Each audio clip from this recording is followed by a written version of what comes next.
Assalamualaikum warahmatullahi wabarakatuh. Halo semuanya. Perkenalkan, nama aku Laura Tirta Konita. Dan aku Emba Yasir. Hari ini kami ingin melaksanakan tugas sosiologi wawancara tentang Status dan peran sosial. Oke. Nah, langsung saja kita masuk ke sesi wawancara. Selamat menonton guys. Bapak, Selamat sore. perkenalkan nama saya Laura Tirta Konita dari SMA Negeri 13 Medan. Saya sedang melakukan wawancara untuk tugas sosiologi mengenai status dan peran sosial. Apakah Bapak bersedia meluangkan waktunya? Bersedia. Baik, kita ke pertanyaan yang pertama. Boleh saya tahu nama lengkap Bapak? Nama saya adalah Juliadi. Pak Juliadi. Oke. Pertanyaan kedua, apa pekerjaan atau aktif Bapak saat ini? Pekerjaannya adalah sebagai Kepala Desa Mekarsari. Oke, baik. Selanjutnya, apa status Bapak di lingkungan keluarga? Di lingkungan keluarga, kalau statusnya saya ya kepala keluarga. Ya, pastinya. Selanjutnya, apa status Bapak di lingkungan masyarakat atau pekerjaan? Status di lingkungan desa adalah sebagai kepala Desa Mekarsari. Baik. Kira-kira apa saja sih peran atau tanggung jawab yang Bapak jalani sesuai status tersebut? Peran dan tanggung jawab sebagai kepala desa adalah menurut Undang-Undang Nomor 6 Tahun 2014. Yang pertama itu adalah sebagai penyelenggara pemerintahan desa, yang kedua pelaksanaan pembangunan desa, yang ketiga pembinaan kemasyarakatan, yang keempat pemberdayaan masyarakat. Oke. Bagaimana cara Bapak menjalankan peran tersebut dalam kehidupan sehari-hari?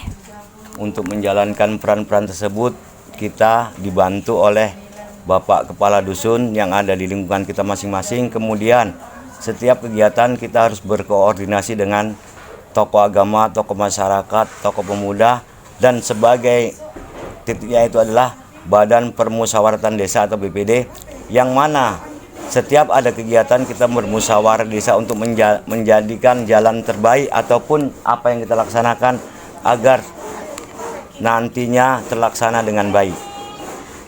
Baik. Selanjutnya, apakah peran tersebut pernah mengalami kendala, Pak? Jika ada, bisa dijelaskan? Namanya juga kita sebagai pemerintah kepala desa menjalankan kegiatan kita sudah pasti kendala-kendala itu. Namun semua kendala berkat daripada bermusyawarah semua bisa kita tanggulangi dengan baik. Oke. Menurut Bapak, seberapa penting sih peran tersebut bagi keluarga atau masyarakat? Peran tersebut sangat penting karena dengan adanya pemerintah kita berperan sebagai kepala desa dan yang lainnya. Apabila di suatu desa itu sendiri juga tidak ada sebagai pemimpin, maka desa itu akan kocar-kacir. Justru dengan adanya kepala desa bersama masyarakat, ayo bedah dusun bangun desa agar desa kita menjadi desa yang terbaik. Kira-kira apa dampak positif yang dirasakan orang lain dari peran Bapak tadi? Dampak positifnya yang saya dengar selama ini dengan adanya kita mengadakan suatu kegiatan itu dengan bermusyawarah, dampak-dampaknya sangat. Contoh pembangunan yang ada di desa kita yang dulunya tidak ada paving block ataupun drainase, dengan adanya kegiatan itu kita untuk mengendalikan banjir ataupun yang lainnya sehingga desa kita dapatlah tidak terkena yang namanya banjir ataupun dengan mulusnya jalan itu kita ada walaupun dari kabupaten, dari jalan desa, sehingga desa kita berdampak kepada masyarakatnya untuk menjalankan aktivitas tidak mandek ataupun lancar lah gitu. Kalau misalnya, oke Pak, kita ke pertanyaan terakhir nih. Kalau misalnya peran tersebut nggak dijalanin, apa aja kemungkinan yang akan terjadi?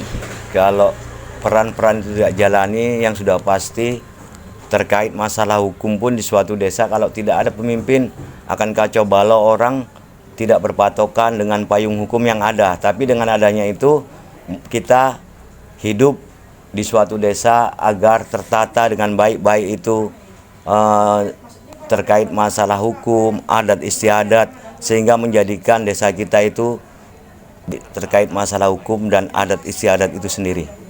Oke, baik, saya sangat mengerti. Oke, terima kasih banyak ya Pak atas waktunya. Permisi ya Bapak. Assalamualaikum. Assalamualaikum warahmatullahi wabarakatuh.